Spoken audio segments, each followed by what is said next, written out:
Certo? Bom, a outra ideia que falta aqui dentro desse capítulo ainda é a ideia da dualidade onda-partícula. Olha só que interessante, tá? A ideia da dualidade onda-partícula vem da seguinte premissa.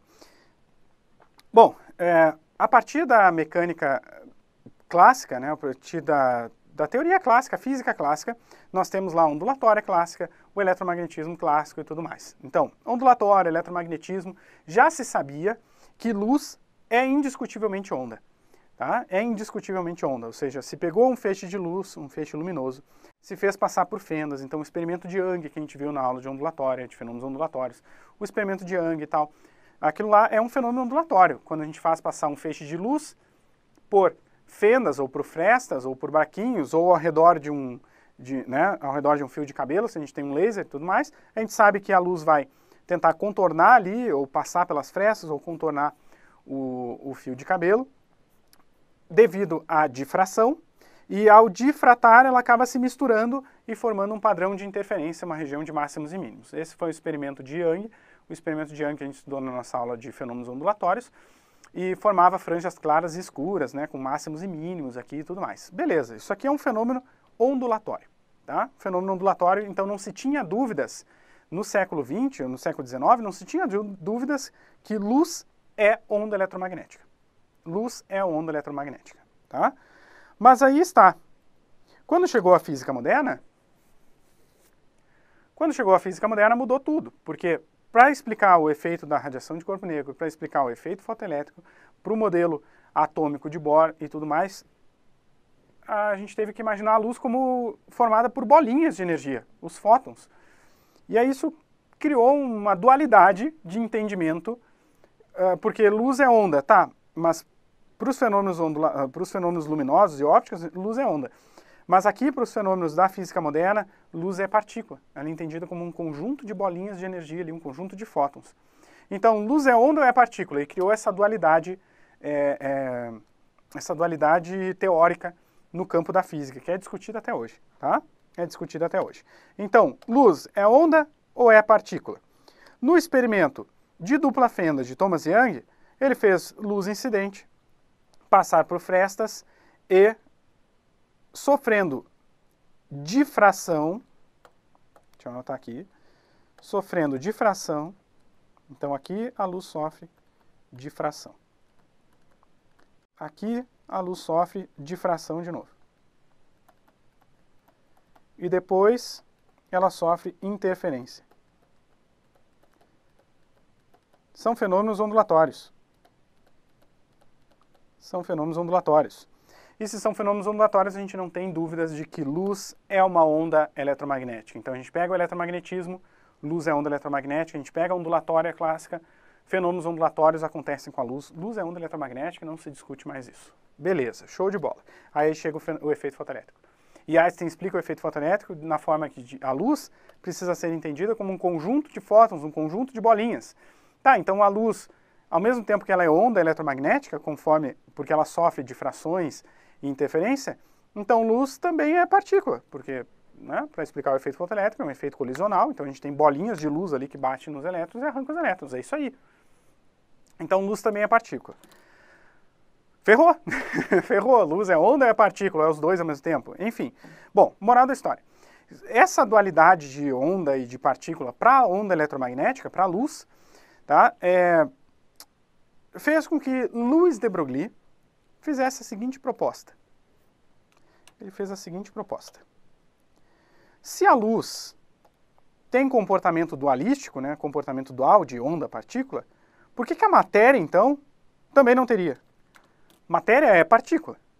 Tá, mas então será que a matéria não pode ter comportamentos ondulatórios, já que a luz, que é onda, tinha comportamento de partícula, ou tem comportamento dualístico? E essa que é a ideia da dualidade onda-partícula. A dualidade onda-partícula que se apresentou no início do século XX com a luz, que era definitivamente onda, e também agora, para explicar alguns fenômenos, a gente não pode imaginar ela como onda eletromagnética, a gente tem que imaginar ela como um conjunto de bolinhas de energia, de fótons, de partículas, né, de pacotinhos de energia. Se essa dualidade acontece com a luz, que era definitivamente onda, e agora a gente tem que entender ela também como partícula, será que a matéria, que definitivamente é partícula, não pode também apresentar comportamentos ondulatórios? Mas aí, vai apresentar comportamento ondulatório com qual comprimento de onda associado? Como é que a gente observa um comportamento ondulatório de partícula? Mas aí vem Louis de Broglie e faz uma proposta. A proposta dele é a seguinte, que toda partícula que se move, ela deve ter uma onda associada. Atenção, não é uma onda de verdade. É o movimento de uma partícula vai fazer com que essa partícula possa ter comportamentos ondulatórios, ou seja, sofrer fenômenos ondulatórios, como se fosse uma onda de determinado comprimento de onda. Então a matéria deve sofrer fenômenos ondulatórios como se fosse uma onda com um determinado comprimento de onda. Que comprimento de onda é esse, senhor de Broglie, que já que você está propondo isso aí, me diz aí que comprimento de onda é esse, mano. Tranquilo? De Broglie fez uma proposta. Ele disse que o comprimento de onda de de Broglie, o comprimento de onda de matéria, tá? Que seria uma... isso aqui é uma pura metáfora, né? Ou seja, é a matéria que está se movimentando. E essa matéria que está se movimentando, essa partícula, a gente pode associar a ela, ou ela sofrerá fenômenos ondulatórios como se ela fosse uma onda desse comprimento de onda proposto por de Broglie.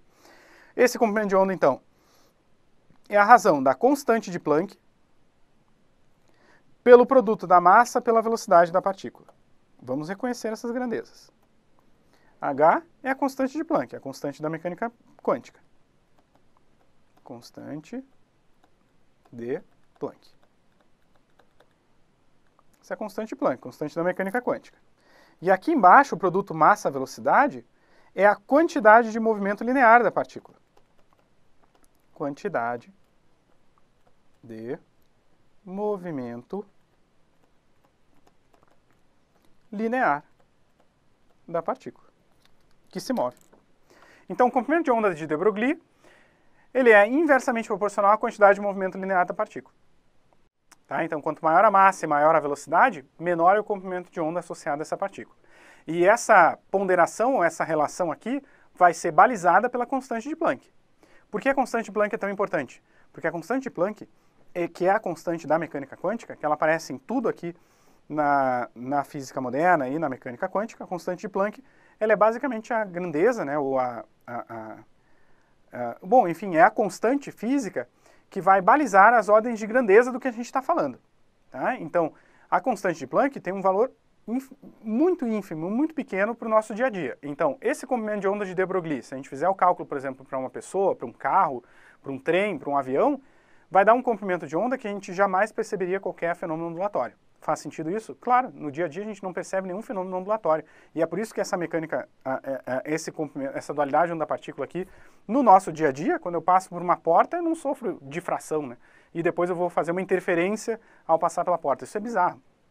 Então, isso aqui só vai ser útil para partículas atômicas e subatômicas se movendo a velocidades próximas à velocidade da luz ou comparáveis à velocidade da luz.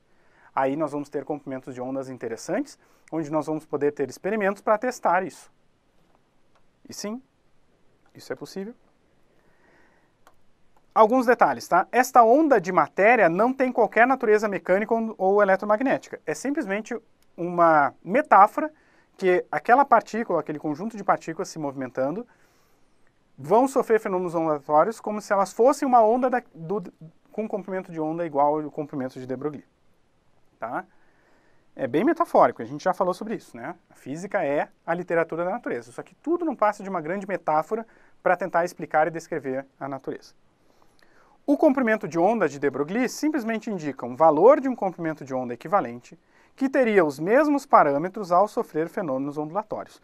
E aí a gente consegue fazer, imaginando que aquele conjunto de partículas se movimentando é como se aquele conjunto de partículas fosse uma onda, e aquela onda, então, se ela tivesse aquele comprimento de onda de de Broglie, ela ia sofrer fenômenos ondulatórios de tal maneira que ia ter ali difração, interferência e tudo mais. Então, a proposta de de Broglie vai fazer com que a gente possa montar experimentalmente para verificar isso. Então, de Broglie propôs o seguinte, espera aí, se a luz é dual, por que a matéria não pode ser dual?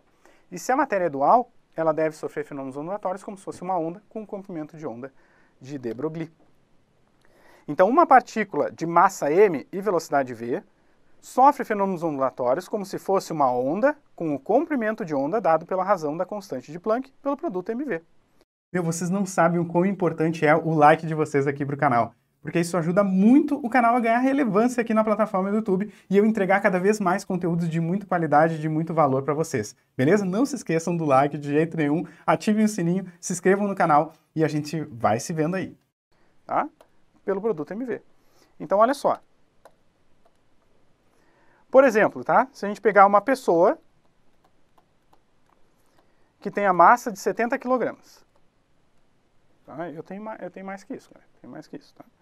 Mas tá aí, uma massa de 70 kg. E essa pessoa está numa corrida.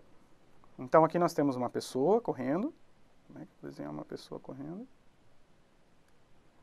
Meu Deus.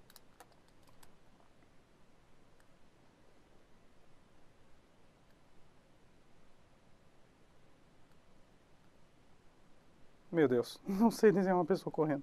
Estou tentando aqui. Então a gente tem uma pessoa de 70 kg que tem uma determinada velocidade de corrida.